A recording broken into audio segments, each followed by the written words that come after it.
The Kabbalah Center is a tax-exempted religious organization based in the United States that was founded by Philip and Karen Berg in 1971. Philip Berg is now deceased, and the organization is run by his widow, Karen Berg, and one of his sons, Michael Berg. Most notably, the Kabbalah Center has riveted public attention because celebrities are involved. That is Madonna, Donna Karan, Ashton Kutcher, Demi Moore. And when an organization has celebrities involved, it attracts a lot of attention. The Kabbalah Center has also generated considerable controversy over some of its practices and behavior. One of the things that has drawn attention in the press and generally in the media is the peculiar practices of the Kabbalah Center.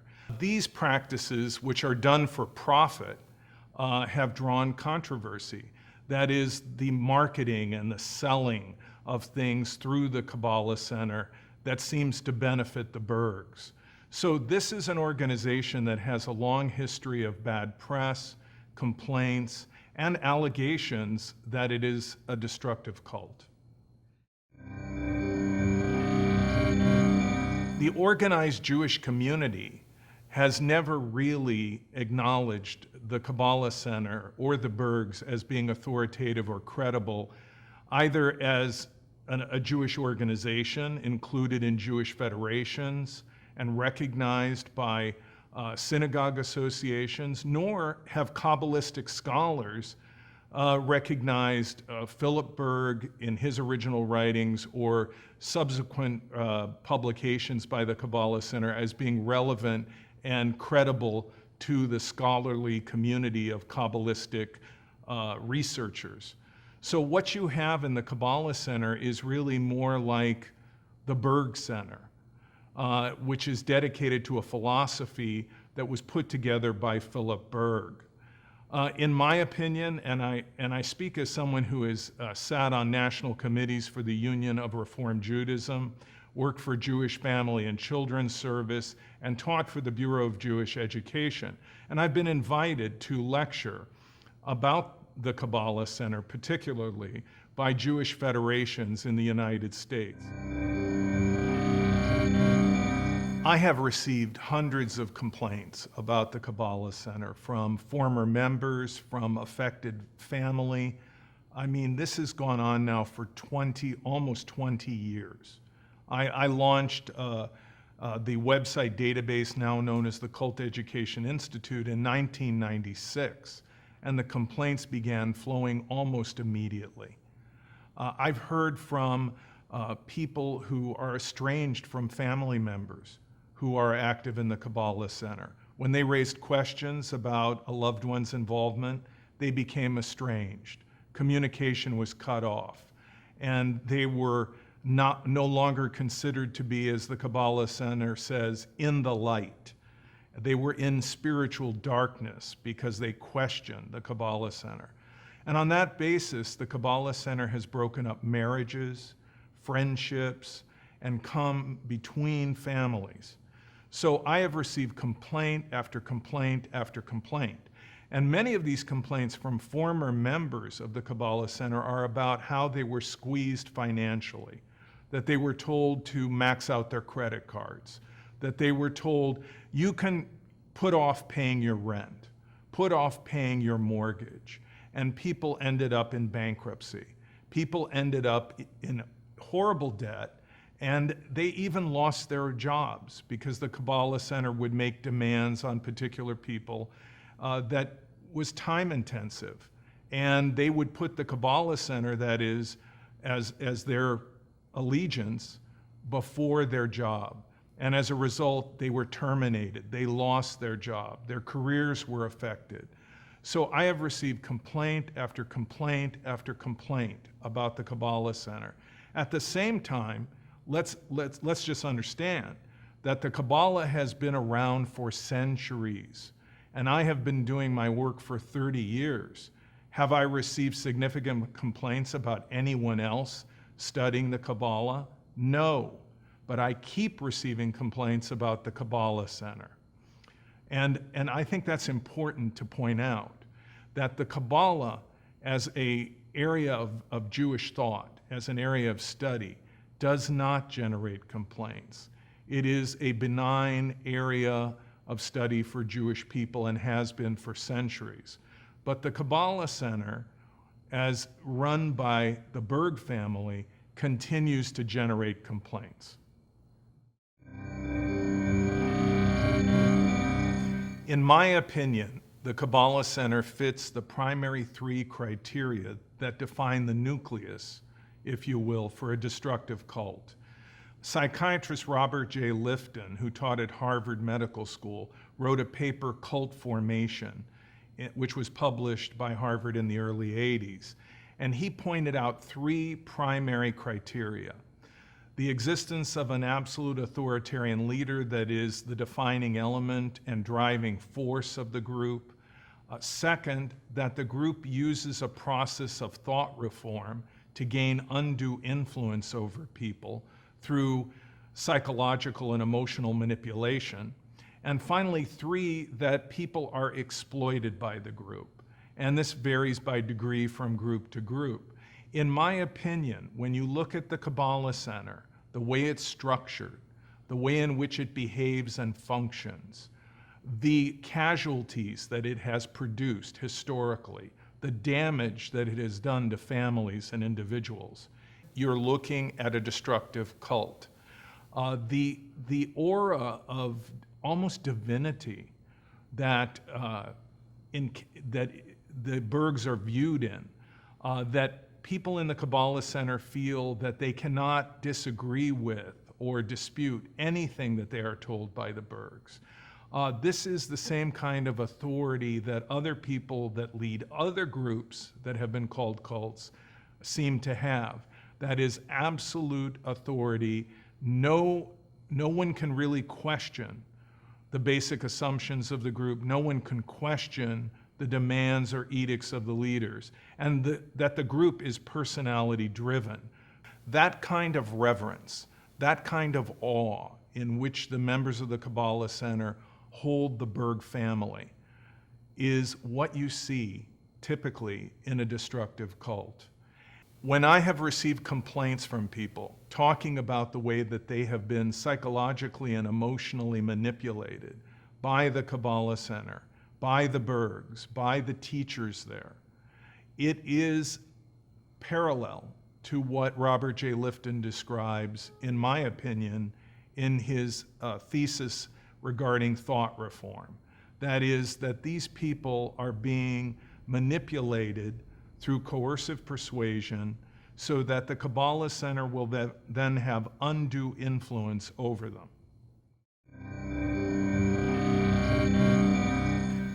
People have complained that the Kabbalah Center is engaged in brainwashing, which is a term in popular culture to describe thought reform or a coercive persuasion program to gain undue influence.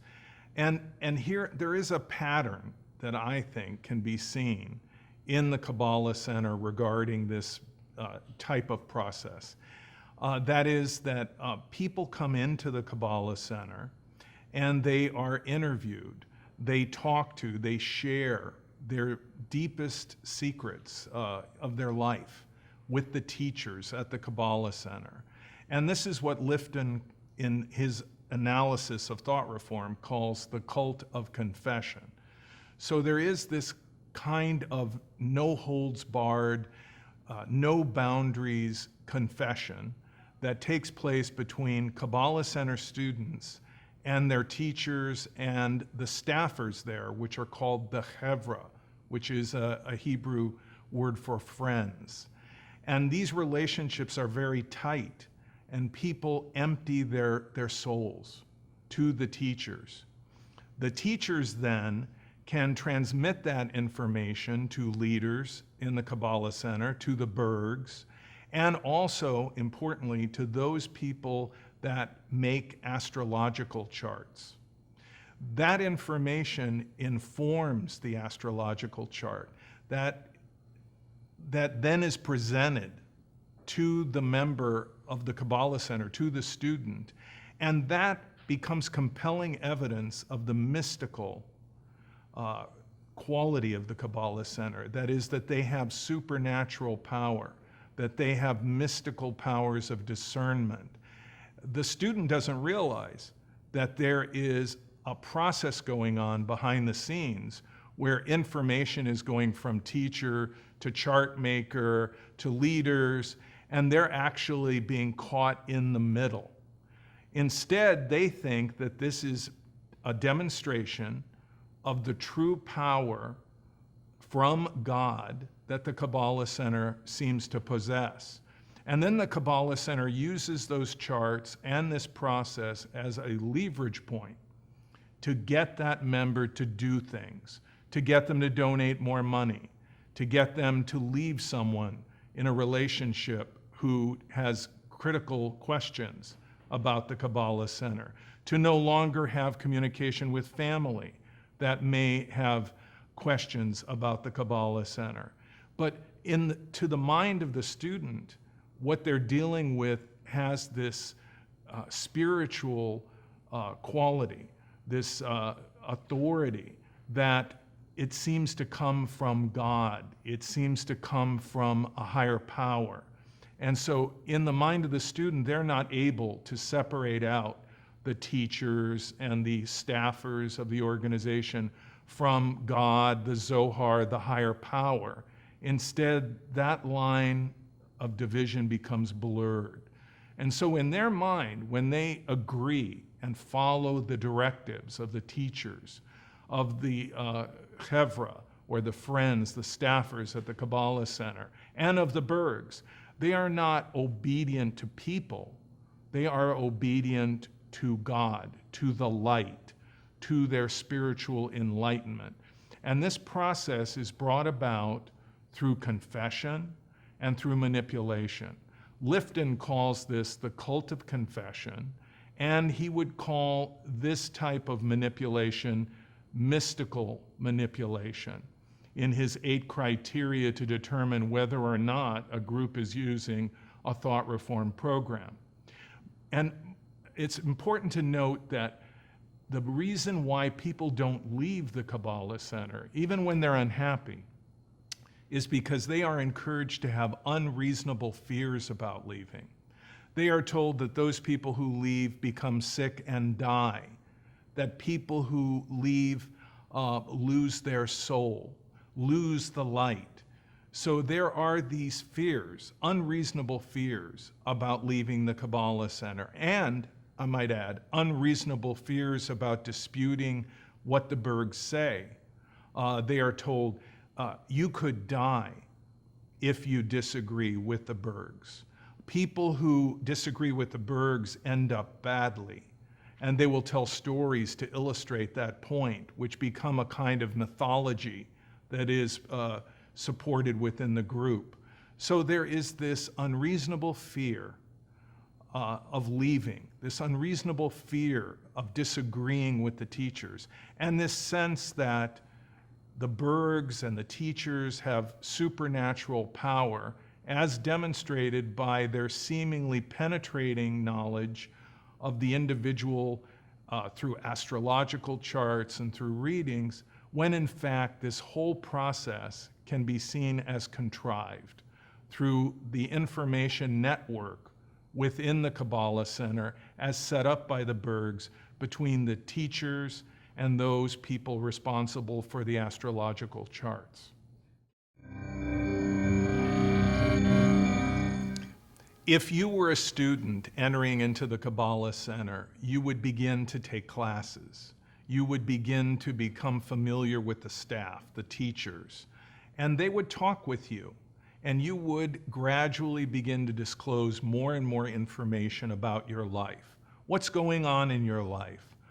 Did you recently break up with a boyfriend or a girlfriend? Are you recently divorced? Did you just lose your job? Did you just inherit a lot of money? I mean, what is going on in your life? The deeper you become involved in the Kabbalah Center, the more disclosure goes on.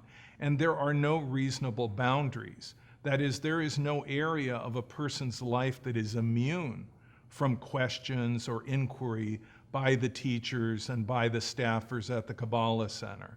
So through this process, as you become more and more deeply enmeshed within a kind of subculture that exists around the Kabbalah Center, you have told them a great deal about yourself. They, in turn, can share that information with leaders in the Kabbalah Center, with the Bergs, and they also can share that confidential information, unbeknownst to you, with a person that will then do your astrological chart. That person will then present you with that astrological chart, and it will have very telling things in it. It will say, oh, this person has recently broken up with their loved one.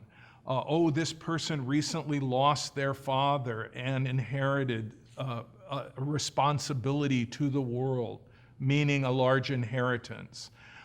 This person is having problems with their spouse. This person is experiencing a meteoric rise in their career through this particular thing that is not known to the general public, and this thing that has taken place. And the person who is being presented with this chart is sitting in awe. They are saying, oh my, how do they know this? How could they possibly know these things unless they have mystical, supernatural powers given to them through God, in which they can tell things that no one else can tell, in which they have knowledge, special knowledge that no one else can share, that I have found a place that has true spiritual discernment unlike any other place on earth. That becomes then the Kabbalah Center hook. That is the hook that they plant in each member that then keeps that person engaged, because that person is going to continually, as they move forward in the Kabbalah Center, recall the clarity of that astrological chart, the discernment that they thought was demonstrated through that chart being done. And they are going to say, that is proof.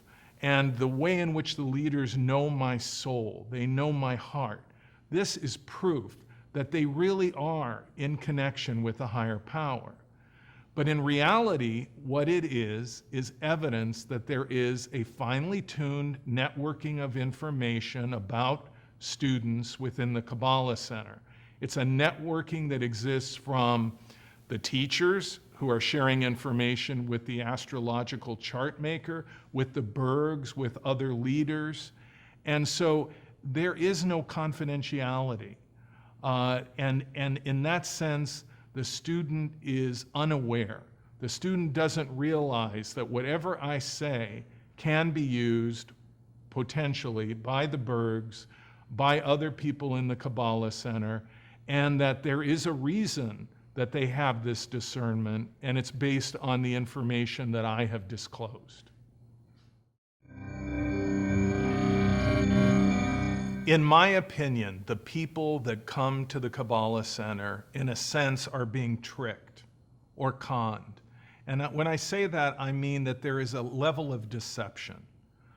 For example, the way in which the astrological charts are created. The fact that information is transmitted from the teachers to the chart makers that make it possible to draw up a chart that is compelling as evidence of some kind of mystical knowledge, when in fact it's really more like a trick, because the teacher has informed the chart maker, who then presents it to the student who doesn't understand the networking of information in the group.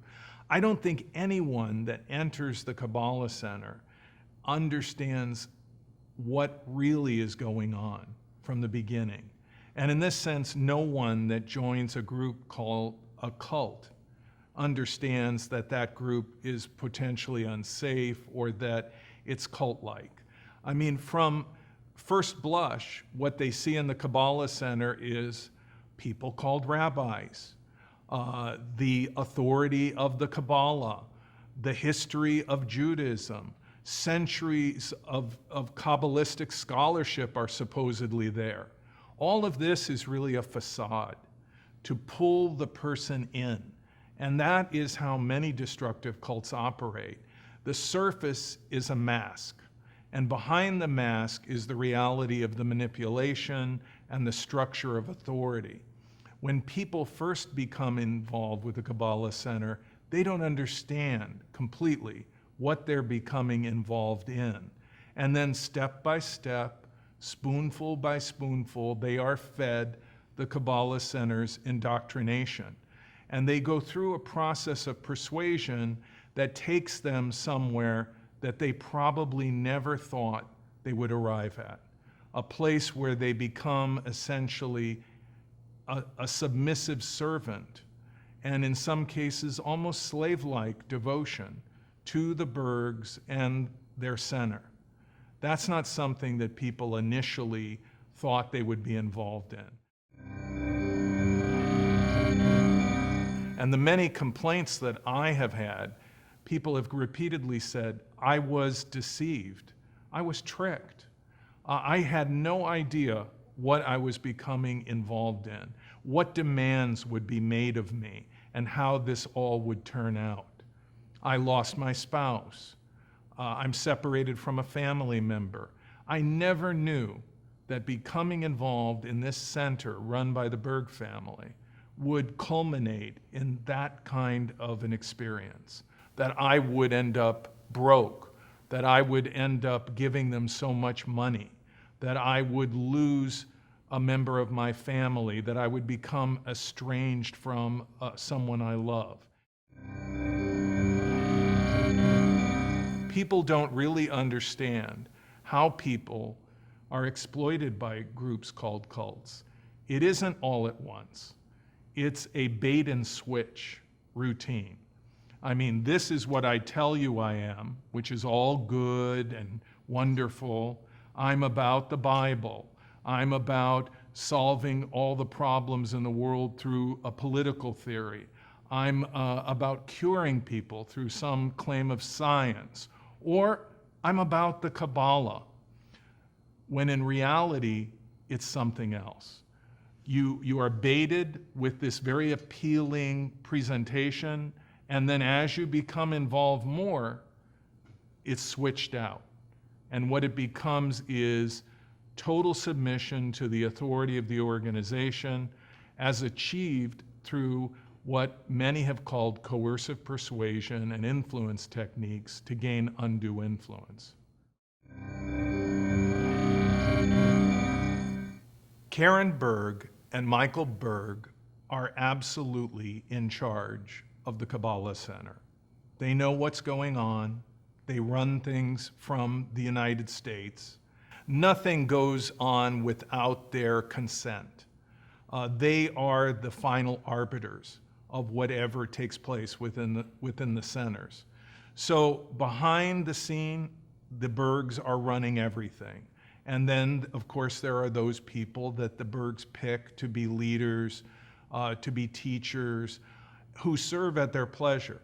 I mean, if someone would dispute their authority or challenge Karen Berg or Michael Berg, they would be dispensed with. And this has happened over and over again. I mean, I've talked to many former chevra or full-time staffers from the Kabbalah Center who found it incredible at how easily they were dismissed and dispensed with when they disagreed with the Bergs. And so when someone leaves, if they displease the Bergs, they are cut off. And they may not have communication even with a family member, and many times with longtime friends who they spent years with in the Kabbalah Center. Is this typical of a synagogue, a Jewish organization, a school of higher learning? No. But this is a parallel to what has been described in groups called destructive cults. That is what Lifton, a psychiatrist who wrote the book Thought Reform and the Psychology of Totalism, called the dispensing of existence. That is, when you no longer please the hierarchy of the group, the people in authority, you no longer have a right to exist. And your existence is then dispensed with. And I've heard this again and again from people complaining about the Kabbalah Center, that when they left, they felt that they no longer had a right to exist in the minds or the hearts of the people that still remained in the Kabbalah Center. You come to a point in the road where you're thinking, I really want to leave. I want to leave this group. I want to get out. But you reflect and you think, what are my exit costs going to be? What will be the price that I pay for leaving? And the answer for many people is too overwhelming. I will lose my family. I will lose my spouse. I will lose all my friends. I feel so emotionally invested in this group after years of being involved that I have emotional equity in the group. I have given so much of my time and money to the group, I feel I have tangible equity in the group. And so based on that alone, people will say, I don't wish to leave because the exit costs to me are too high. And then in addition to that, there are these unreasonable fears that people are often led to believe regarding leaving an authoritarian high-demand group. They're told, if you leave, you'll get sick. If you leave, you may die. If you leave, no one will ever love you like we have loved you. No one can ever share the light with you like we have shared the light. There is no other group like us on the face of the earth, and therefore, if you leave, where will you go? So there are unreasonable fears that people are led to believe in authoritarian high-demand groups called cults, and the Kabbalah Center, certainly in the complaints that I've received, exhibits that pattern. And many of the people stay and stay and stay for years because of unreasonable fears and because of, I believe, the sense that the exit costs of leaving the Kabbalah Center are too high.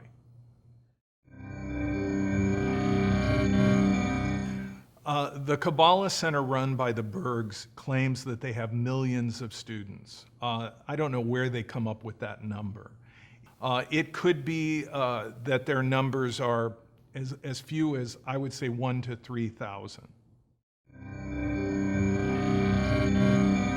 One of the most important things to understand about the Kabbalah Center is that it isn't part of mainstream Judaism, and that it doesn't represent centuries of Kabbalistic scholarship, but rather the idiosyncratic beliefs of Philip Berg, Karen Berg, and Michael Berg.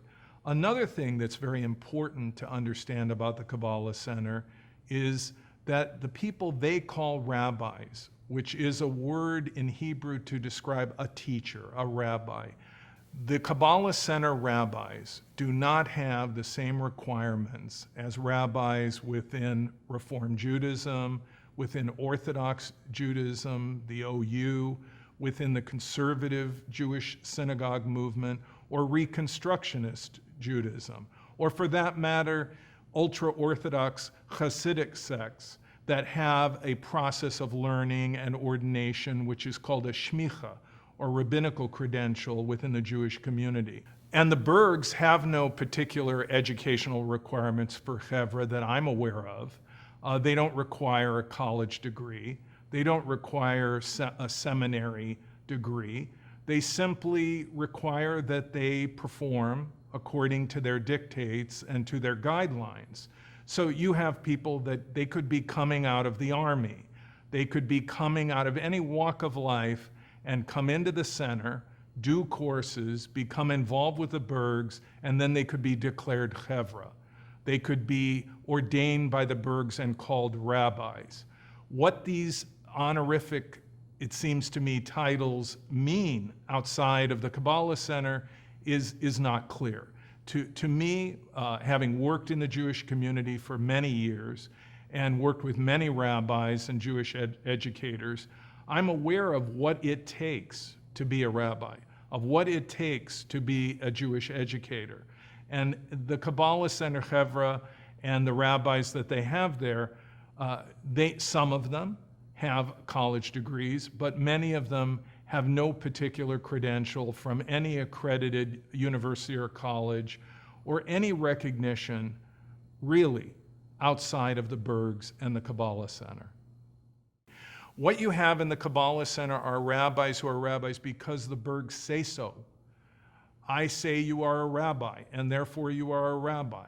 Because you agree with my philosophy, because you have attended the classes in the Kabbalah Center. In this sense, it's kind of its own universe, where that which is not a rabbi in the real world is a rabbi within the world of the Kabbalah Center. That which is the Kabbalah in mainstream Judaism for centuries is suddenly turned on its head and becomes something entirely different within the Kabbalah Center. So I think that's important to understand, because as people come into the Kabbalah Center, they are in awe of the centuries of Jewish history. They're in awe of the centuries of Kabbalistic study, and they are in reverence to these people that are being called rabbis.